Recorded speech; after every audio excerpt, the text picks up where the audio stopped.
Hello everyone, welcome to clinical diagnosis. और स्वागत है आपका हमारे वाइटल साइंस के नेक्स्ट वीडियो में, जिसमें हम लोग पढ़ने वाले हैं रेस्पायरेशन के बारे में। पहले की वीडियोस में मैंने टेम्परेचर और पल्स के बारे में बता दिया है, टेम्परेचर के बारे में और पल्स रेट के बारे में कि कैसे हम लोग असेस करते हैं, क्या क्या असेस कर सकते हैं, क्या क्या प्रोबेबल क्वेश्चंस आ सकते हैं एग्जाम में और कॉम्पिटिटिव एग्जाम्स में। तो अब हम लोग पढ़ने वाले हैं कि एक्चुअली में रिस्पायरेशन से रिलेटेड क्या कॉन्सेप्ट हम लोगों को जानना है। हम लोगों को रिस्पायरेशन चेक करने के लिए, यानी कि वाइटल साइंस लेते समय जब हम लोग रिस्पायरेशन पेशेंट का चेक कर रहे हैं, तो हमें किन किन बातों का ध्यान रखना है और क्या क्या क्वेश्चंस जो है हमारे क्लिनिकल्स या फिर हमारे कॉम्पिटिटिव एग्जाम्स में पूछे जा सकते हैं। ठीक है, तो स्टार्ट करते हैं। तो सबसे पहले मैंने यहाँ पर लिखा है डेफिनेशन, जो कि है इसका रिस्पायरेशन का। रिस्पायरेशन का डेफिनेशन क्या है हमारे पास?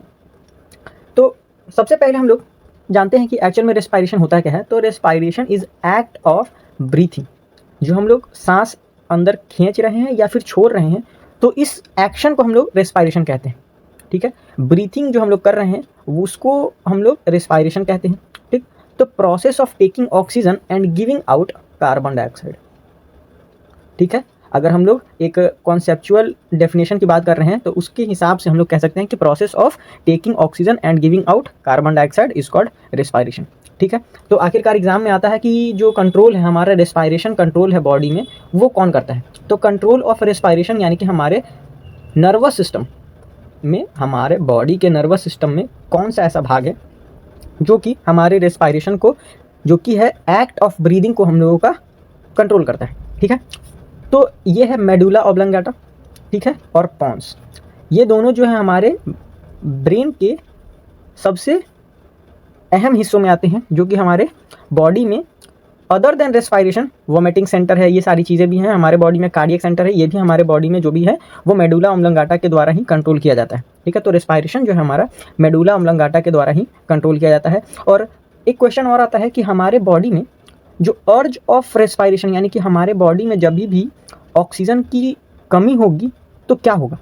ठीक है, यानी कि अगर हम लोगों का मेडुला ऑब्लंगाटा जो है रेस्पायरेशन को कंट्रोल कर रहा है तो कैसे कर रहा है? ठीक है, तो जो हमारे बॉडी में कार्बन डाइऑक्साइड इंक्रीज होगा, ये जो है हमारे मेडुला ऑब्लंगाटा को क्या करता है?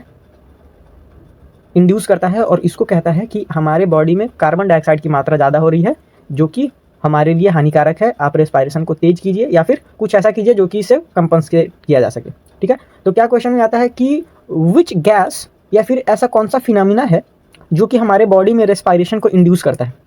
तो हमारा बॉडी का level of oxygen level of carbon dioxide जो है वो कितना है, ये हमारा डिसाइड करता है कि जो हमारे बॉडी में क्या होगा। कार्बन डाइऑक्साइड अगर क्या हो गया, ज़्यादा हो गया हमारे बॉडी में, तो मेडुला ऑब्लंगाटा को क्या हो जाएगा? इंड्यूस किया जाएगा, ताकि हमारे बॉडी में रेस्पायरेशन को इंक्रीज़ किया जा सके और फर्दर कार्बन डाइऑक्साइड के लेवल को डिक्रीज़ किया जा सके। ठीक है, तो एक्चुअली ये तो था क्वेश्चन की बात। फिर आगे बढ़ते हैं हम लोग कि आखिरकार हम लोगों को अगर पेशेंट में चेक करना है रेस्पायरेशन, तो व्हाट वी विल चेक और what we will look for. हम लोग किस चीज़ के बारे में चेक करेंगे?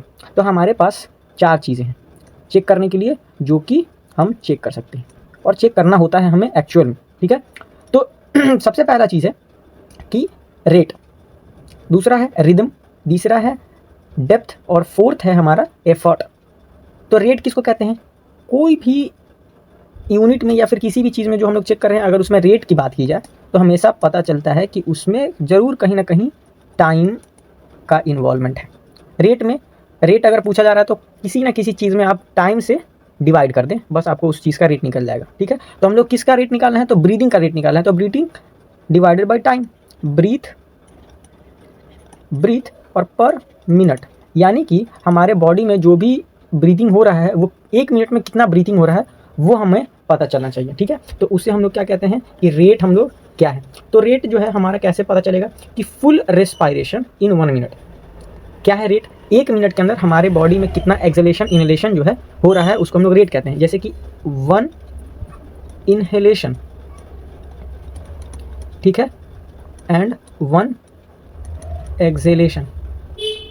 ठीक है, इसको हम लोग 1 रेस्पायरेशन काउंट करते हैं। ठीक है, तो 1 एक्सहेलेशन 1 इनहेलेशन को हम लोग 1 रेस्पायरेशन काउंट करते हैं, यानी कि 1, अब हमने सांस लिया और छोड़ा तो 1 रेस्पायरेशन, फिर से सांस लिया छोड़ा तो 2 रेस्पायरेशन, फिर से सांस लिया और छोड़ा तो 3 रेस्पायरेशन। अगर यही फिनोमिना हम लोग 1 मिनट तक ऑब्जर्व करते हैं उसको हम लोग रेट बोलेंगे कि कितना रेट से हम लोगों का रेस्पायरेशन हो रहा है, ठीक है। तो हम लोग क्या करेंगे कि पर मिनट जो रेट है हमारा रेस्पायरेशन है वो चेक करेंगे सबसे पहले पेशेंट का, ठीक है, कितना है। तो नॉर्मल जो है हमारे बॉडी का, नॉर्मल एक एडल्ट का जो है रेस्पायरेशन जो है वो हमारा 12 to 18 ब्रीथ पर मिनट होता है, ठीक है। 12 से 18 ब्रीथ पर मिनट, यानी कि 12 इन्हेलेशन 12 एक्सहेलेशन, ठीक है। तो ये हो जाएगा हमारा ब्रीथ पर मिनट। फिर हम लोग देखते हैं कि रिदम क्या है। रिदम क्या है? Inspiration always followed by expiration, यानी कि हमेशा रिदम क्या है कि हमेशा जो है इंस्पायरेशन पहले होगा उसके बाद एक्सपायरेशन होगा। ऐसा क्यों होता है? ये नॉर्मल फिजियोलॉजी है, जो हमारे लंग्स में नेगेटिव प्रेशर और पॉजिटिव प्रेशर के बीच में जो ग्रेडियंट बनता है उसके वजह से हमारे बॉडी में इंस्पायरेशन पहले होता है और एक्सपायरेशन बाद में होता है। और हमारे एग्जाम में ये भी क्वेश्चन पूछा जाता है कि which is a effortless phenomena. Effortless कौन है? यानी कि जिसमें हमारा एनर्जी खर्च नहीं होती। तो इंस्पायरेशन जो है एफर्टफुल है, यानी कि एटीपी इसमें यूज़ होगा, ठीक है, यानी एनर्जी का यूज़ हो जाएगा। लेकिन एक्सपायरेशन में एक्सलेट, जब हम लोग हवा को बॉडी से बाहर छोड़ते हैं यानी लंग से बाहर छोड़ते हैं, सांस जब हम लोग छोड़ते हैं तो इसमें एफर्टलेस होता है। एफर्टलेस यानी कि no ATP is used during expiration, ठीक है, एनर्जी लेस होता है, ठीक है। तो रिदम हम लोग देखेंगे कि कैसे हो रहा है, रेस्पायरेशन प्रॉपर हो रहा है नहीं हो रहा है, एक्सपायरेशन हो रहा है नहीं हो रहा है। तो ये चीज़ हम लोग देखते हैं कि पेशेंट अच्छे से सांस ले पा रहा है या नहीं ले पा रहा है, छोड़ पा रहा है या नहीं छोड़ पा रहा है। अगर सांस ले रहा है तो किस तरीके से ले रहा है वो मैं आगे वीडियो में बताऊँगा, ठीक है। थर्ड है हमारा डेप्थ। डेप्थ क्या है? जब हम लोग सांस अंदर खींचते हैं तो एक नॉर्मल टाइम पीरियड होता है जब हम लोग सांस उतने समय में खींच लिया और हम लोगों को कंफर्टेबल फील होता है। लेकिन क्या हो जब हमारे बॉडी में या फिर रेस्पायरेटरी ट्रैक में कोई ऐसा ऑब्स्ट्रक्शन हो जो कि रेस्पायरेटरी ट्रैक को नैरो कर दे और उसकी वजह से पैसेज ऑफ एयर जो है वो अच्छा ना हो पाए, उसमें क्या होगा? तो फिर देखिए डेप्थ क्या है? Quantity of air passes in and out of the lungs.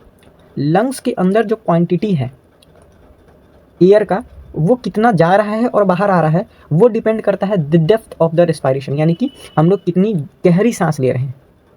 अगर हमारा जो पैसेज है वो नैरो हो जाए तो हम लोग का जो एयर जाने में थोड़ा सा ज़्यादा टाइम लगेगा, जिसकी वजह से क्या होगा कि लंबी सांस हम लोग खींचेंगे ताकि लंबे समय तक जाए और फुल जो है हमारा एयर पैसेज हो सके इन एंड आउट। तो इसलिए हम लोग डेप्थ देखते हैं ताकि अपर रेस्पायरेटरी ट्रैक हो या फिर ब्रोंक्यूल्स हो, ट्रैकिया हो, यहाँ पर कोई चीज़ फंसी हो या फिर कुछ ऐसी चीज़ें हो, उससे हम लोगों को पता चल सकती हैं। इससे पता चल जाएगा पेशेंट जो है दिक्कत हो रही है या नहीं हो रही, ठीक है। फिर हम लोग देखते हैं effort of the patient to breathe in, ठीक है, यानी कि हम लोग 4th नंबर पे क्या देखते हैं कि पेशेंट जो है अगर ब्रीथ इन ब्रीथ आउट कर रहा है तो एफर्ट कैसा है, यानी पेशेंट जो है दिक्कत में है, उसको सांस लेने में दिक्कत हो रही है, ईजीनेस है या नहीं, ठीक है। तो ईजीनेस ऑफ ब्रीथिंग, पेशेंट जो है नॉर्मली ब्रीथ कर पा रहा है या नहीं कर पा रहा है, हल्का दिक्कत में है, या फिर जोर जोर से सांसें भर रहा है, या फिर पेशेंट का जो सांस लेने में दिक्कत है। तो ये सारी चीज़ें एफर्ट में आ जाती हैं कि पेशेंट में जो ब्रीदिंग का जो प्रॉब्लम है वो तो नहीं है, ठीक है। तो वो चीज़, या फिर पेशेंट जो है लेटता है तो उसको दिक्कत होती है कि हाँ भाई क्या हो रहा है मुझे कि मैं जब लेट जाता हूँ बेड पर तो मुझे सांस लेने में दिक्कत होती है। किन्हीं को होता है एक साइड लेट गया तो उस समय सांस लेने में दिक्कत होती है। तो ये सब ईजीनेस में आता है, ठीक है। फिर आगे देखते हैं हम लोग नॉर्मल ब्रीदिंग क्या होता है, ठीक है। तो नॉर्मल, क्योंकि जब तक हम लोगों को नॉर्मल चीज़ें नहीं पता होंगी तो हम लोग कभी भी एबनॉर्मल चीज़ों को कंसिडर नहीं कर पाएंगे, ठीक है। तो सबसे पहले हम लोग नॉर्मल की तरफ देखते हैं। तो नॉर्मल क्या है? नॉर्मल रेस्पायरेशन क्या होता है हमारे बॉडी में? तो सबसे पहले नॉर्मल की बात करें तो नॉर्मल, क्योंकि हम लोगों को सारी चीज़ें देखनी है तो सबसे पहले हम लोग नॉर्मल रेट क्या होता है वो देखेंगे। नॉर्मल रेट क्या होता है? रेट क्या है? ब्रीदिंग पर मिनट, ठीक है। तो हम लोग एग्जाम में आने वाली चीज़ों को ज़्यादा देखते हैं। तो बर्थ, एट बर्थ हम लोग देखते हैं तो उस समय बच्चे का जो रेस्पायरेशन है, न्यूनेट का जो रेस्पायरेशन है 30 to 40 ब्रीथ पर मिनट होता है। कितना हो रहा है? 30 to 40 ब्रीथ पर मिनट। फिर अगर हम लोग एक 1 ईयर ओल्ड चाइल्ड में देखते हैं, यानी कि एक इन्फेंट में देखते हैं, तो उसमें जो है हम लोगों को 26 to 30 beats per minute respiration देखने को मिल सकता है, ठीक है। ये एक रेंज है, इसमें अगर आ रहा है बच्चे का रेस्पायरेशन गुड एंड वेल है, ठीक है। 1 और 2 अगर डेविएशन हो रहा है तो भी ठीक है, लेकिन अगर उससे ज़्यादा हो रहा है तब थोड़ा सा दिक्कत वाली बात है। फिर हम लोग देखते हैं कि एडल्ट में 16 to 20 बीट्स पर मिनट है, ठीक है। ओल्ड में 10 to 24 बीट्स पर मिनट है। मैंने स्टार्टिंग में बताया कि 12 to 18 बीट्स पर मिनट है। मैंने अभी बताया कि 1 और 2 अगर डेविएशन है तो नॉर्मल है, लेकिन उससे ज़्यादा है तो दिक्कत है, क्योंकि मैंने अभी बताया 12 to 18, यहाँ पर मैंने 16 to 20 लिखा है। तो 1 और 2 का डेविएशन है तो ठीक है, लेकिन उससे ज़्यादा है तो फिर आपको प्रॉब्लम है या फिर पेशेंट को दिक्कत है, उसको बताने की ज़रूरत है, ठीक है। अगर रेट में कुछ डेविएशन हो तो क्या होगा, ठीक है। ठीक है। तो रेट में कुछ डेविएशंस आते हैं जो कि मैं अभी बताऊंगा। जैसे कि अगर ये हल्का सा डेविएट हो गया, 16 ना होके क्या हो गया 11 हो गया, 10 हो गया एडल्ट में, या फिर इन्फेंट में क्या हो गया, इन्फेंट में 26 ना होकर 20 हो गया या फिर 16 हो गया तो क्या होगा, 30 से ज़्यादा बढ़कर 40 हो गया, 45 हो गया तो क्या होगा, ठीक है। वो सारी कंडीशंस मैं बताऊंगा, ठीक है। तो सबसे पहले हम लोग देखते हैं क्या कि अगर नॉर्मल जो है, नॉर्मल से अगर कम हो जाए तो क्या कहेंगे, क्योंकि एग्जाम्स में पूछते हैं कि अगर नॉर्मल ब्रीथिंग है तो उसको क्या बोलेंगे, एबनॉर्मल है तो उसको क्या बोलेंगे, ठीक है। तो अगर नॉर्मल है तो हम लोग उसको एक टर्म से जानते हैं, ठीक है, यूपनिया, ठीक है। यूपेनिया, यूपनिया क्या है, यूपनिया उस कंडीशन को बोलते हैं जब कोई इंसान नॉर्मली ब्रीदिंग कर रहा हो, क्या कर रहा हो, नॉर्मली ब्रीदिंग कर रहा हो, तो नॉर्मल ब्रीथ या फिर रेस्पायरेशन को हम लोग क्या कहते हैं, यूपनिया बोलते हैं। लेकिन वही अगर नॉर्मल से कम हो जाए तो उसको क्या बोलेंगे, तो कम वाली चीज़ों को हम लोग ब्रैडी लगा देते हैं और निया, ठीक है, ब्रैडीपीनिया, ठीक है। अगर वही क्या हो गया कि अगर नॉर्मल से एक्स्ट्रा हो गया, यानी नॉर्मल ब्रीदिंग है 16 to 20 था नॉर्मल, 25 हो गया, 28 हो गया, 30 हो गया, 34 हो गया, तो अगर वैसा ब्रीदिंग है तो उसमें हम लोग क्या कहेंगे, टैकीपीनिया, ठीक है, टैकीपीनिया। तो ये हो गया 3 हमारे टर्म्स जो कि रेस्पायरेशन से रिलेटेड है। अगर एक और है जो हमारा नो रेस्पायरेशन, अगर कोई रेस्पायरेशन नहीं हो रहा है, patient is not having any inhalation और एनी एक्सहेलेशन, अगर पेशेंट जो है एक भी एक्सपायरेशन और इंस्पायरेशन नहीं कर पा रहा है तो उस कंडीशन को हम लोग क्या बोलते हैं, एपनिया बोलते हैं, एपनिया, ठीक है। तो ये है। अब ये मैंने क्या बनाया है, तो ये है ग्राफ, पेशेंट का जो ग्राफ होगा अगर ऐसा दिया गया है तो आपको समझना है कि ये एक ब्रैडीपेनिया का ग्राफ है, ठीक है। ये एग्जाम में दे दिया जाता है क्योंकि यहाँ पर भी देखिए ये नो रेस्पायरेशन है तो स्ट्रेट लाइन है, ये कोई ईसीजी नहीं है, don't miss interpret this figure from ECG, ये ईसीजी नहीं है, ये क्या है, रेस्पायरेशन का ग्राफ है जो हमें वेंटिलेटर मशीन पर या फिर हम लोगों को कार्डियक मॉनिटर पर दिखता है, ठीक है। तो ये ईसीजी नहीं है, ये क्या है, हमारा ग्राफ है रेस्पायरेशन का जो कुछ ऐसा दिखेगा, ब्रैडीपेनिया है तो डिस्टेंस जो है वो ज़्यादा है इन दोनों के बीच में, ठीक है। और इनमें देखिए टैकीपेनिया यानी जो रिदम है काफ़ी फास्ट है जिसकी वजह से इन दोनों के बीच में गैप बहुत कम है। फिर यूपनिया है, नॉर्मल है, नॉर्मल रेट में देखिए एकदम सॉफ्ट है, ठीक है, ठीक। तो ये जो नॉर्मल है ये नॉर्मल है। यूपनिया में क्या है, नो रेस्पायरेशन, तो नहीं कोई एक्सहेलेशन है ना ही कोई इनहेलेशन है, तो कोई ग्राफ नहीं बन रहा है, ठीक है। इनहेलेशन का जो ग्राफ है ऊपर की ओर जाएगा, एक्सहेलेशन का ग्राफ नीचे की ओर आएगा, फिर इनहेलेशन का ग्राफ ऊपर नीचे ऐसे करके होता है, ठीक है। अब हम लोग देखेंगे कि रिदम क्या होता है, ठीक है। तो रिदम क्या है कि हम लोग, मैंने पहले बताया कि रिदम, देखिए रिदम क्या है, inspiration always followed by expiration, हमेशा जो है इंस्पायरेशन पहले होगा और एक्सपायरेशन बाद में होगा। तो इंस्पायरेशन यानी कि क्या है, इंस्पायरेशन यानी कि हमारा जो इनहेलेशन है, ठीक है, इनहेलेशन है क्या है कि हमारा जो बॉडी है कैसे सांस ले रहा है और कैसे सांस छोड़ रहा है। तो अगर इनहेलेशन, तो एग्जाम में कैसे आएगा, इस फिगर को देखिए, यहाँ पर एग्जाम में कुछ ऐसे फिगर्स को दे दिया जाता है और बताया जाता है कि अच्छा बताइए ये जो रेस्पायरेशन है कैसा है। तो आपको दिख रहा होगा कि मैंने बताया कि जब भी ग्राफ ऊपर की जाएगा तो ये इनहेलेशन है और ग्राफ नीचे की ओर आएगा तो वो क्या है, एक्सहेलेशन है, ठीक। तो अगर आप इस ग्राफ को देख पा रहे हैं तो आपको लग रहा होगा कि जो पहली वाली लाइन है जो ऊपर की तरफ जा रही है वो थोड़ी मोटी है और लंबी है, लेकिन जो नीचे जो आ रही है जिससे मैंने बताया एक्सहेलेशन का जो हवा हम लोग बाहर निकालते हैं तब वो पतली है और छोटी है। यानी कि पेशेंट जो है सांस भरते समय काफ़ी डीप ले रहा है सांस, लेकिन जब छोड़ रहा है तो तुरंत सांस बाहर छोड़ दे रहा है। तो ये क्या है, ये नॉर्मल रेस्पायरेशन तो नहीं है, इट्स नॉट नॉर्मल, ये तो नॉर्मल नहीं है, ठीक है। नॉर्मल कैसे होगा, तो नॉर्मल क्या होगा, ऐसा कुछ दिखेगा, नॉर्मल रिदम जो है ऐसा कुछ दिखेगा, ठीक है। इनहेलेशन एक्सहेलेशन, इनहेलेशन एक्सहेलेशन, ऐसा कुछ, इसीलिए ग्राफ को कुछ इस तरीके से बनाया जाता है, ठीक है, ताकि लोगों को सही तरीके से समझ में आ जाए, ठीक है। At equal and regular interval पर जब चीज़ें होंगी तो हम उसे नॉर्मल रिदम कहते हैं, ठीक है। लेकिन क्या हो जब अलग अलग कुछ डिविएशन आ जाए। अब जैसे कि यहाँ पर मैंने बताया है कि क्या हो जब रिदम में चेंजेस आए, रिदम में कैसे चेंज आएंगे, या तो वो रेगुलर होगा या तो वो इररेगुलर होगा या तो वो पाउस होगा, पाउस यानी कि नो रिदम, कोई रिदम ही नहीं है, वो कैसे भी ऊपर नीचे करके चले जा रहे हैं, तो कोई रिदम नहीं है। तो वो अगर कोई रिदम नहीं है, प्रॉपर रिदम नहीं है, तो उसको हम लोग इरेगुलर बोलेंगे। और पाउज है यानी कि बीच में एक लंबी सी रेखा सीधी खींची हुई, ठीक है, तो इसको हम लोग क्या बोलेंगे, पाउज बोलेंगे, ये रिदम में है। एपनिया किसको कहते हैं, ये हमारे क्या है, नॉर्मल रेस्पायरेशन से क्या है, रेट का जो है, मैंने बताया था कि एपनिया क्या है, नो रेस्पायरेशन, अगर इनहेलेशन एक्सहेलेशन नहीं हो रहा है तो वो एपनिया है। पाउस क्या है, पाउस जो है हमारा रिदम है, जो कि हमारे बॉडी में अगर रेस्पायरेशन नहीं हो रहा है तो उस समय क्या होगा, पाउस हो जाएगा। तो दोनों सेम ही चीज़ है, लेकिन नाम को डिफरेंट कर दिया है, बस वही चीज़ है, बस पाउस जो हम लोग जो रुक जाता है उसको बोलते हैं, ठीक है। तो देखिए अब इसको हम लोग कैसे करेंगे, तो आपको दिख रहा होगा कि पहले रेस्पायरेशन नॉर्मल था, फिर बीच में पाउस आया, फिर नॉर्मल हुआ, फिर पाउस आया, फिर नॉर्मल हो गया। यहाँ देखिए, यहाँ पर आपको दिख रहा होगा नॉर्मल तो नहीं है, ये बहुत फास्ट है, तो ये टैकीपीनिया है, और फिर स्टॉप हो गया यानी कि एपनिया है, और फिर यहाँ पर नॉर्मल के आसपास आ गया है ब्रीदिंग, तो ये भी कोई एबनॉर्मलिटी है, क्योंकि नॉर्मल जो ब्रीदिंग है वो जो है एक ऐसे पेस में चला जाएगा, ये नॉर्मल ब्रीदिंग हुआ। और अगर ग्राफ बनाया तो कुछ ऐसा, ठीक है, तो ये रेगुलर हो गया, ठीक, मैंने यहाँ पर बनाया है रेगुलर, इरेगुलर और ये पाउस, ठीक है, पाउस। फिर हम लोग देखेंगे कि डेप्थ क्या है।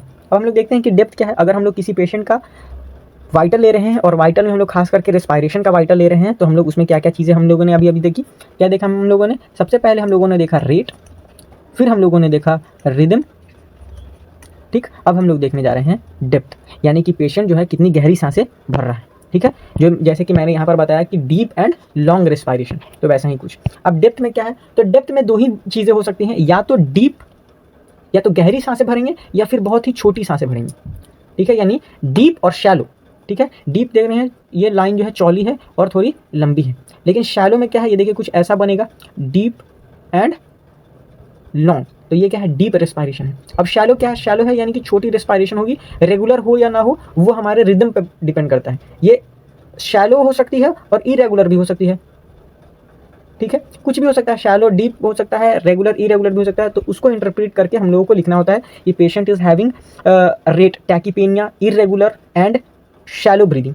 तो ऐसे करके हम लोग आगे पढ़ेंगे, क्योंकि जो डॉक्यूमेंटेशन है वो हम लोगों को लिखना होता है लास्ट में चीज़ की। अब हम लोग बात करेंगे असेसमेंट की, कि अगर पेशेंट आया हमारे पास और हमने उस पेशेंट का असेसमेंट करना है रेस्पायरेशन का, तो हम लोग ने देखा कि क्या क्या चीज़ें हम लोगों को नॉर्मली चेक करनी होती है। सबसे पहले हमने देखा कि रेट होगा, ठीक है, रेट होगा, रिदम चेक करना होगा, रिदम चेक करना होगा, और फिर हम लोगों को क्या चेक करना होगा कि जो डेप्थ है, ठीक, डेप्थ हम लोग चेक करेंगे। तो कैसे चेक करेंगे, हम लोगों को पता है कि कुछ रेस्पायरेशन जो है हमारा नॉर्मल होता है, रेट नॉर्मल है, ठीक, 12 to 18, 16 to 18 रेस्पायरेशन है, इट्स ऑल ओके।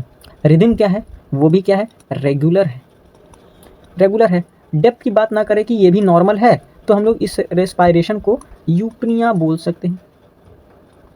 क्या बोल सकते हैं, यूपनिया बोल सकते हैं, बिल्कुल नॉर्मल है, nothing is abnormal in this, ठीक है। अगर हम लोग देख रहे हैं पेशेंट को कि रेट जो है इंक्रीज है, ये क्या है, रेगुलर है, ठीक है, लेकिन डेप्थ जो है वो क्या है, डेप्थ जो है वो इंक्रीज है, यानी कि डीप रेस्पिरेशन है, डीप है।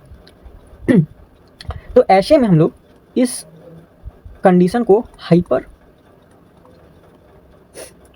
हाइपरपनिया बोलते हैं। क्या बोलते हैं, हाइपरपनिया, ठीक है। उसके बाद देखते हैं हम लोग कि एक रेस्पायरेशन जो है इंक्रीज है, रेगुलर है और डीप है, तो हाइपरपनिया बोल दिया।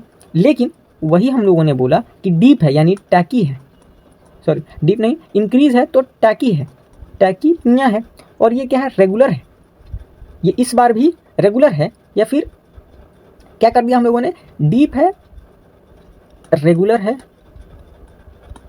ठीक है, और इसमें तो डेप्थ जो है हमारा ये रेगुलर, ठीक है, ये भी हमारा क्या है, इंक्रीज है, डीप है। लेकिन यहाँ पर एक चेंज है, यहाँ पर एक चेंज क्या है कि टैकीपीनिया है, डीप रेस्पायरेशन है, रेगुलर है, बट एपनिया के साथ है, एपनिया इन इंटरवल, ठीक है, रेगुलर इंटरवल पर एपनिया आ जा रहा है, यानी कि कुछ ऐसा वो रेस्पायरेशन टैकीपीनिया है, एक रेगुलर इंटरवल पर एपनिया आ जा रहा है, और डीप भी है। तो ऐसे रेस्पायरेशन को हम लोग क्या कहते हैं, बायोट्स रेस्पायरेशन।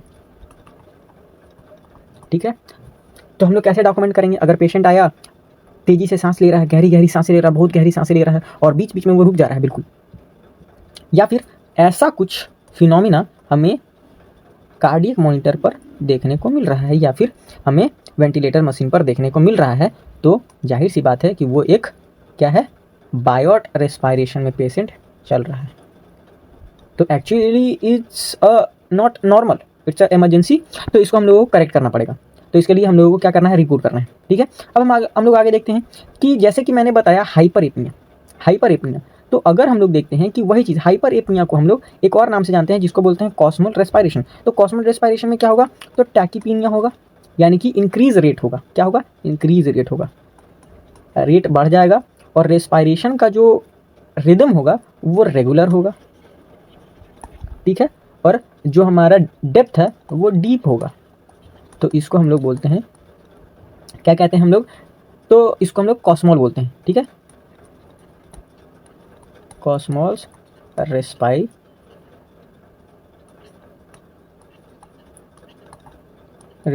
ठीक है, रेस्पायरेशन कहते हैं। तो अब बोलेंगे कि अरे ऐसे कैसे हो सकता है, दोनों सेम है तो पता कैसे चलेगा कि किस पेशेंट में कौन सा रेस्पायरेशन हो रहा है? तो यहाँ पर एक कैच है, क्योंकि जो कॉस्मल रेस्पायरेशन है it's a specific to a condition called diabetic ketoacidosis. ठीक है, या फिर मेटाबॉलिक एसिडोसिस। मेटाबॉलिक एसिडोसिस है, डायबिटिक कीटोएसिडोसिस है, डी की डायबिटिक कीटोएसिडोसिस स्पेसिफिक कंडीशन है जिसमें हमें कॉस्मल रेस्पायरेशन देखने को मिलता है। तो कैसे पता करेंगे? अगर पेशेंट पहले से ही हमारे पास एडमिट है और हमें पता है कि पेशेंट जो है डायबिटिक है, अगर ये Kussmaul respiration deep hyperpnoea plus regular deep respiration मिल रहा है, टैकीपीनिया मिल रहा है, तो हम लोगों को डायरेक्ट ये पता करना होता है या फिर ये हम लोग इंटरप्रेट कर सकते हैं कि the patient is in diabetic ketoacidosis condition. ऐसा क्यों होता है कि डीप रेस्पायरेशन? क्योंकि एसिडोसिस है, पेशेंट को क्या करना है, कार्बन डाइऑक्साइड हम लोगों को क्या करना है, एक्सपेल आउट करना है ताकि बॉडी में एसिड बेस बैलेंस बना रहे। तो डीप रेस्पायरेशन होता है ताकि, और टैकीपीनिया होता है ताकि पेशेंट जो है ज़्यादा से ज़्यादा ऑक्सीजन को इंटेक कर सके और ज़्यादा से ज़्यादा कार्बन डाइऑक्साइड बॉडी से बाहर निकाल सके। ठीक है, फिर आता है हमारा एक नया, ठीक है, जो सबसे इंपॉर्टेंट है, एग्जाम में सबसे ज़्यादा पूछा जाता है, तो ये है हमारा इंक्रीज रेट। ये भी है क्योंकि मैंने ब्रैडीकार्डिया के बारे में पहले ही बता चुका है, तो उससे रिलेटेड ज़्यादा कुछ है नहीं, बस ज़्यादातर जो है टैकीपीनिया से ही रिलेटेड है। ठीक है, तो ये टैकी है और प्लस में रेट जो है, रिदम जो है हमारा, रिदम जो हमें मिलेगा वो इरेगुलर मिलेगा। क्या मिलेगा? इरेगुलर। ठीक है, इरेगुलर कैसा मिलेगा? कभी जो पेशेंट टैकीकार्डिया में है, कभी ब्रैडीकार्डिया में है। ठीक है, कभी जो पेशेंट क्या है, टैकीकार्डिया में है, कभी ब्रैडीकार्डिया में है और कभी एपनिक है। तो इस कंडीशन में क्या होगा, पेशेंट जो है हमें किसका है, और प्लस में डीप है, क्या है, डीप रेस्पायरेशन है। तो ऐसे में पेशेंट जो है कहा जाता है कि कीन स्ट्रोक्स। ठीक है, कीन स्ट्रोक का पेशेंट है। अब कीन स्ट्रोक क्या है भाई? तो ये जो पेशेंट है कीन स्ट्रोक, ये ज़्यादातर हमारे ब्रेन इंजरीज की वजह से होता है, ब्रेन इंजरीज की वजह से होता है। तो सबसे पहले हम लोगों ने क्या देखा कि ये है हमारे पास रेगुलर है, नॉर्मल है और हमारे पास क्या है, यूपनिया है। फिर हम लोगों ने देखा कि रेगुलर है, डीप है, लेकिन टैकीपीनिया है। तो उसमें क्या है भाई, तो हमारा बायोट्स रेस्पायरेशन है और एक और है जो कि हमें हाइपर एपनिया कहते हैं। फिर हम लोगों ने देखा कि एक टैकी है, फिर रेगुलर है और फिर डीप भी है, लेकिन स्पेसिफिक कंडीशन के कारण है, मेटाबॉलिक एसिडोसिस हो सकता है। ठीक है, तो इस कारणवश हो रहा है, तो हमें पता लगाना होगा ये कौन सा रेस्पायरेशन है। तो ये है हमारा कॉस्मल रेस्पायरेशन। ठीक है, कॉस्मल रेस्पायरेशन। फिर हमारे पास था एक और टैकीपीनिया है, इरेगुलर है, प्लस डीप भी है, बीच बीच में पेशेंट जो है एपनिक हो जा रहा है। तो उसमें क्या होगा, तो वो है हमारा काइन स्ट्रोक। ठीक है, तो ये है हमारा काइन स्ट्रोक। ये कब होगा, स्पेसिफिक कंडीशन है, ब्रेन इंजरीज हो गया, इंक्रीज इंट्राक्रेनियल प्रेशर हो गया, आईसीपी अगर बढ़ गया है पेशेंट का, किसी वजह से मेनिंजाइटिस हो गया। ठीक है, तो ये सारी कंडीशंस में हमें कीन स्ट्रोक्स रेस्पायरेशन देखने को मिलता है। हमें ज़्यादा चीज़ें याद करने की ज़रूरत नहीं है, बस हमें याद करने की ज़रूरत है रिदम चेक करना है और डेप्थ चेक करना है। रेट जो है हमेशा जो नॉर्मल कंडीशन है ज़्यादातर हमें जो पता चलती है बायोट रेस्पायरेशन है, सारे में टैकीपीनिया ही हमें देखने को मिल रहा है। तो इसमें ज़्यादातर आपको कुछ जरूरत नहीं जरूरत है, बस आप रिदम देखिए और आपको कंक्लूजन मिल जाएगा। ठीक है, अब बात करते हैं हम लोग कि ईजीनेस क्या है। ईजीनेस मैंने बताया डिस्निया है, तो ईजीनेस के बारे में बता करते हैं। तो ईजीनेस क्या है? यूपनिया, नॉर्मल कंडीशन है, कोई रेस्पायरेशन में दिक्कत नहीं है, सब चीज़ सही है, तो यूपनिया बोलेंगे। डिस्निया किसे बोलते हैं? डिस्नीसिया बोलते हैं प्रॉब्लमैटिक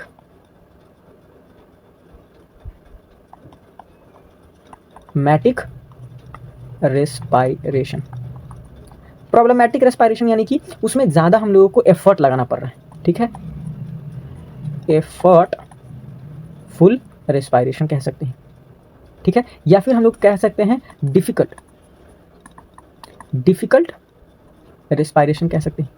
तो उसे हम लोग डिस्निया के टर्म से जानते हैं। एस्फेक्सिया क्या होता है? इनएबिलिटी।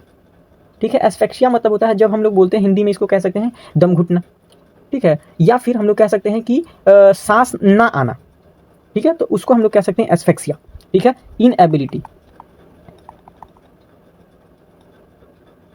Inability to respire. ठीक है, इनएबिलिटी टू रेस्पायर। अगर ऑर्थोपेनिया की बात करते हैं, only able to breathe in upright position. अगर पेशेंट सुपाइन है तभी उसे सांस आ रही है, और नहीं तो किसी अदर पोजीशन में उसे दिक्कत हो रही है। ऐसा कैसे हो सकता है? तो ऐसा तब हो सकता है जब पेशेंट के प्लूरल स्पेस में कोई फ्लूइड हो या फिर गैस हो। ठीक है, या फिर कोई ब्लड हो, तब इस कंडीशन में ऑर्थोपेनिया होता है। या फिर हमारे बॉडी में राइट हार्ट फेलियर जो है, राइट साइड ऑफ हार्ट यानी कि राइट वेंट्रिकल और राइट एट्रियम में कुछ प्रॉब्लम है, उस समय ऑर्थोपेनिया होता है। ठीक है, तो ये है हमारा ईजीनेस। तो ऐसे हम लोग पता कर सकते हैं कि पेशेंट में क्या दिक्कतें आ रही हैं। अगर पेशेंट नॉर्मल है, लेकिन सब चीज़ नॉर्मल है, लेकिन उसे डिस्निया हो रहा है, यानी कि उसे सांस लेने में डिफिकल्टी हो रही है, तो उसे क्या करेंगे हम लोग सबसे पहले क्या करेंगे? चेक करेंगे अपर रेस्पायरेटरी ट्रैक। क्या करेंगे? कॉमन कोल्ड चेक कर सकते हैं, ये सारी चीज़ें चेक कर सकते हैं। ठीक है, तो मैनेजमेंट क्या कर सकते हैं? मैनेजमेंट हमेशा सबसे पहले प्रायोरिटी होता है एयर वे पेटेंसी। क्या कर सकते हैं? मैनेजमेंट एयर वे पेटेंट रखेंगे या फिर पोटेंसी चेक करेंगे। ठीक है, उसके बाद सेकंड नंबर पे सबसे पहले ऑक्सीजन देंगे। ठीक है, सबसे पहले एयर वे पेटेंट करेंगे, यानी एयर वे को ओपन रखना है, और सेकंड जो है वो ऑक्सीजन थेरेपी हम लोग प्रोवाइड करेंगे एट इंस्टेंट स्टार्ट। ठीक है, तो ये है हमारा रेस्पायरेशन पे वीडियो, जो कि आपको वाइटल साइंस को समझने में, उसे असेस करने में, उनसे रिलेटेड जितने भी क्वेश्चन आते हैं इस वीडियो से आप लोगों को सॉल्व हो जाएंगे। ठीक है, बाकी जो है अगले वीडियो में हम नेक्स्ट वाइटल साइन यानी कि बीपी को लेकर आएंगे, और आपको उसके बारे में अच्छी खासी नॉलेज देंगे, उससे रिलेटेड क्वेश्चंस बताएंगे और सारी चीज़ें होंगी। तब तक के लिए थैंक यू। पढ़ते रहिए, सीखते रहिए।